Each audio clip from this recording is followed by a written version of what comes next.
Today, I want to talk about how anxiety is not the problem. Anxiety is not negative, and how we relate to that anxiety is ultimately what's going to dictate your experience of it. It's important to understand what exactly anxiety is. And the medical definition is a nervous disorder characterized by a state of excessive uneasiness and apprehension, typically with compulsive behavior or panic attacks. But first, let me explain anxiety a bit. Why do we have anxiety and where does it come from? Let's pretend that you are a zebra. You're in the savannah, you're eating your grass, you're chilling, and all of a sudden you see a safari of people come by. The difference between the zebra and the safari of people that drive by, you know, they're taking pictures of you and everything because you look good as shit. Nice. Is the fact that you're a fucking zebra. And it's the fact that the decisions that you make pretty much provide immediate benefit. Meaning, you're hungry, you have grass, you eat grass. You're thirsty,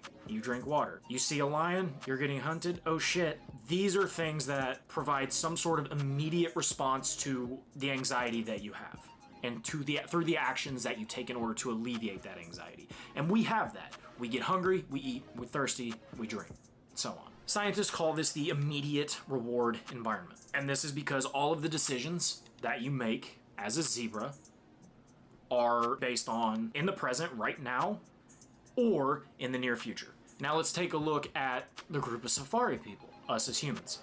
We tend to live nowadays in society in a delayed environment of return. Most of the decisions that we make today are not going to really affect us until later on down the road, and that's only if we continue to do those behaviors every single day and stack on top of each other. That's the whole compound interest thing that everybody talks about.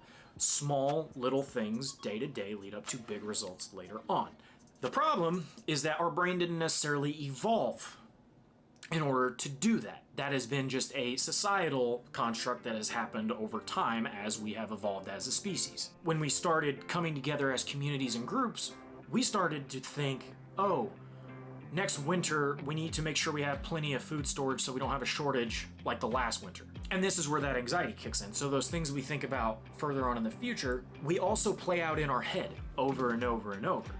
And when we play it out in our head over and over and we don't know exactly how it's going to go, because it doesn't give us an immediate response on the decisions that we make, we stress about it and we just over-fixate on that thing. That's where a lot of the overthinking happens. But that feeling of stress also keeps us motivated to keep moving towards those things that we want in the future. And it really isn't a problem until we start overthinking and we just fixate on it and we just stress about it and we never give ourselves a chance to relax. Because most of these things may not even ever fucking happen. Our brains are always trying to predict what is going to happen to us based on our past stories. We don't know what's going to happen in the future. And how many times have you stressed about something and that thing didn't even happen?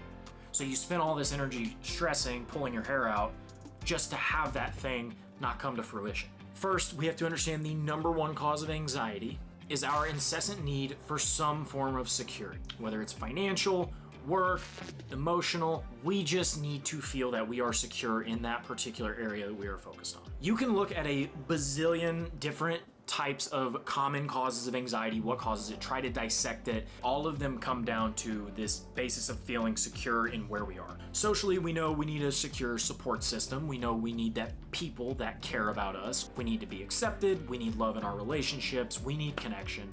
And the truth is, we are never going to feel 100% secure in any particular area. But this is kind of what has led me to look into my own personal way of how I manage anxiety, and I've been able to come up with a few things that have tremendously helped, and I hope that maybe some people are going to be able to take something from this and apply it for themselves. A lot of my personal anxiety came from my lack of an ability to stay organized in my day-to-day life and know what's going on and what I need to be getting done. I wouldn't know what to put my energy towards, and this would just lead to a massive spiral of constantly having my brain going, figuring out what am I supposed to be doing, because whenever I was essentially bored and didn't have anything to do, I always felt like I had to be doing something. There was always something missing. There's a bajillion things I need to do, and I want to be able to make sure I'm debt-free and live the life that I want to, so I always need to be working at all times, that hustle and grind culture thing that a lot of people talk about. I felt that if I wasn't doing anything significant with my life, I was just wasting it and watching everybody else just pass me by. Using a task management system like I use, such as Notion, or you can just use your Google Calendar, has helped tremendously, because now I know what needs to get done, when it's gonna get done, and everything is scheduled out.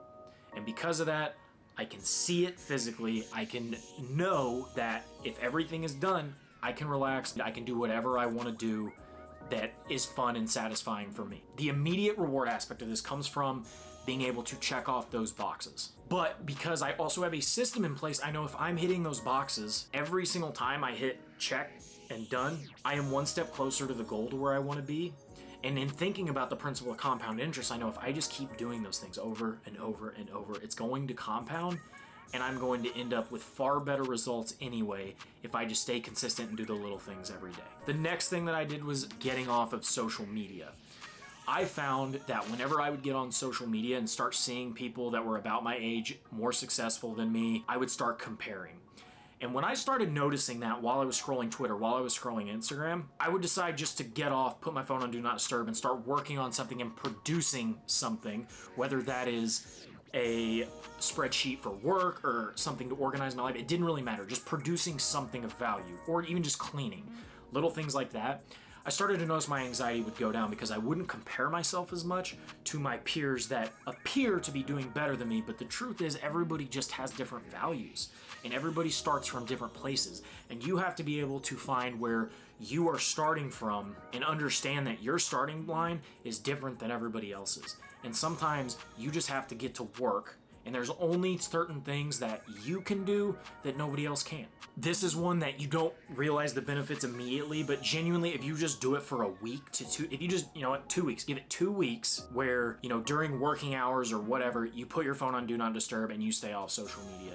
And then tell me if your anxiety's not way better than what it was prior. My next point should go without saying, but seek professional help. If you have the resources to go seek medical help, go find a psychologist.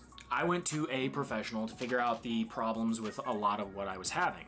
And at 26, I was diagnosed with ADHD. Now, I don't like to use ADHD as a crutch for why I do the things the way I do. I don't want to be like, I have anxiety because I can't focus on things because I have ADHD. No, I don't see it as a disorder. I see it more of, that's just a function of how my brain works. Seeking professional help is just going to give you a way to work with a professional so that they can help you diagnose what is going to be best for you, and sometimes having an objective point of view to give you tips on things that you can actually apply to your life that will help is going to help you more than you trying to figure it out yourself. Why try to figure out something on your own when there have been hundreds of other people that these professionals have helped with their problems also? Make your health a priority. Your body's a temple. Your physical affects your mental. What not to do is do not try to become a fitness influencer and obsess over your fitness, because that is just as unhealthy as not being fit at all, especially whenever it becomes an obsession and you do self-destructive behaviors like just not eating, or typical thing in the fitness space is body dysmorphia. It's unfortunate. Don't get too deep into that aspect of it. And you don't have to be world class at it. You don't have to have a six-pack. You don't have to be world-class strong. A lot of times anxiety is just a bunch of built-up energy that you need to get out. And by getting physical and letting yourself get some of that extra energy that you have built up inside out, you're allowing a way for that to express itself out into the world also. And you can release some of that energy. And when you release some of that energy, you don't have as much to overthink and constantly be fixated on all these problems that may not even exist. When your body and your mind are in sync, you make better decisions. You think more clearly. You have an ability to discern what's important to do now versus what's not. Sure, I still have anxiety, and it's not like it goes away, but you learn to work with it better and manage it better when both your body and your mind are working as one. And my last point, it's changing your identity. A lot of people, we say, I have anxiety. I have ADHD.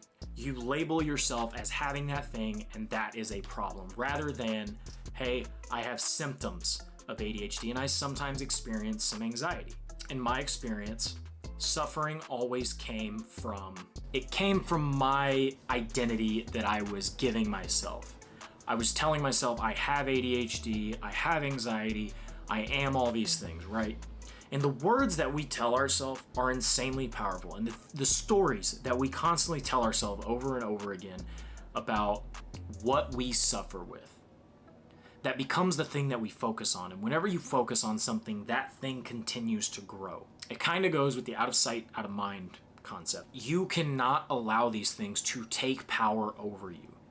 And the only way that you're going to be able to better work with it is by starting to take the identity of somebody that may have these symptoms and may have the issues of that, but understanding that you can also take active steps to help fix it. And the key is to eventually become a person that, rather than saying, I have anxiety, I have ADHD, whatever it might be, you can then change to the identity of someone that I may have these symptoms and I may occasionally have these episodes, but I am also a person that knows exactly how to manage it, and I know how to work through it, and I know how to get it to leverage what I want to do with it. And I can use it in a way that is productive. And for me, that is making videos, that is becoming better on camera, that is building skill sets that I know I'm always going to have, and that no matter what I do, I will be able to work through it and express that energy, that extra energy out, because I will always be doing something that I know is moving me closer to where I want to go. These are all of the things that I've done to help my anxiety. And after understanding where anxiety comes from and kind of how we've evolved with it, it helps you get into a better frame of mind to be able to deal with it. So if any of these tips, or if you've heard any of these before and maybe you're unsure if you should try it or not, feel free to comment. I'd be happy to answer and kind of reframe things in their head so it makes sense for them. Because a lot of times whenever you want to apply some of these things, it's not because you don't know what to do. It's just it hasn't quite made sense for you in the way that it needs to really stick. Because we all interpret things in different ways. This is all a personal decision. And you have to be wanting to change who you are in order to become the person that you want to be. Do you want to be the person that doesn't have any anxiety and no problems? Or do you want to be the person that has these issues and has these things come up, but you know exactly how to deal with them? Which is a better story? Be a part of your own hero's journey and be the hero in your own story.